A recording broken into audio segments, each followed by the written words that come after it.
Ko tu tāda bēdīga? Ai. Vēl joprojām bēdīga? Kas tad tev īsti ir noticis? Es nevaru atrast savu īsto Ziemassvētku vecīti. Internetā šobrīd vairāki Ziemassvētku vecīši aicina atsaukties interesentus, kuri vēlas svētkus sagaidīt ar dziesmām, dejām, līgsmību un, protams, dāvanām. Cenas par pakalpojumu dažādas, sākot no 20 eiro un beidzot ar 100 un vairāk eiro par vadīšanas reizi. Cenu ietekmē izklaidējumo cilvēku daudzums, vecums, kā arī izmaksas, kas radušās sagatavojot programmu. Bet kur lai atrod to īsto, kurš svētkos tik tiešām spēs radīt brīnumu un iemirdzēties ne tikai bērnu, bet arī pieaugušo acīm? Īstais Ziemassvētku vecītis Labzemē. Bet Latvijā? Latvijā? Nu, Latvijā pie katra opīša.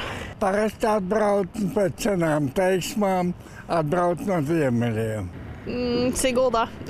Siguldā? Kāpēc tieši tur? Nezinu, tāpēc, ka es pat esmu no Siguldas. Un ko jūs gribētu, lai Ziemassvētku vecītis jums šogad atnes?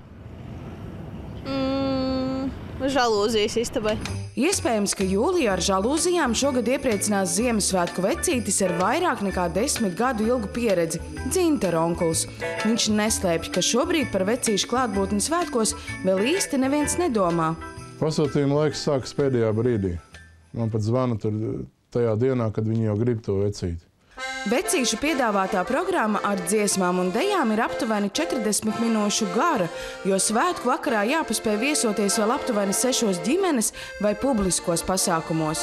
Es uz Eglēm braucu ar taksometru, un tad bērni skrien ārā un brīnās, saka, kāpēc vecītis ir atbraucis ar taksi? Un tad es saku, bet vecītis taču arī iet līdzi attīstībai. Kāpēc vecītis nevar braukt ar taksi? Es saku, tie laiki, kad brauc ar ziemeļbriežiem, tie ir beigušies. Reklāmas sludinājumā atrast Ziemassvētku vecītis ir gluži kā kaķis maisā. Turklāt viņu vērtē nevien pēc tā, cik gara vārda un smuks mētelis, bet arī, vai vecītim ir dokuments. Būs izsniegta nodokļu maksātāja apliecība, kura kalpos par dokumentu, ka vecītis ir tiešām reģistrēts. Valsts ieņēmuma dienests sekos katram vecītim, kurš nolēmis svētku laikā piepelnīties. Nodoklis, kas jāmaksā par bērnu iepriecināšanu svētkos, ir iespaidīgs. 1/4 no katra Ziemassvētku priekšnesuma jāsamaksā valstī.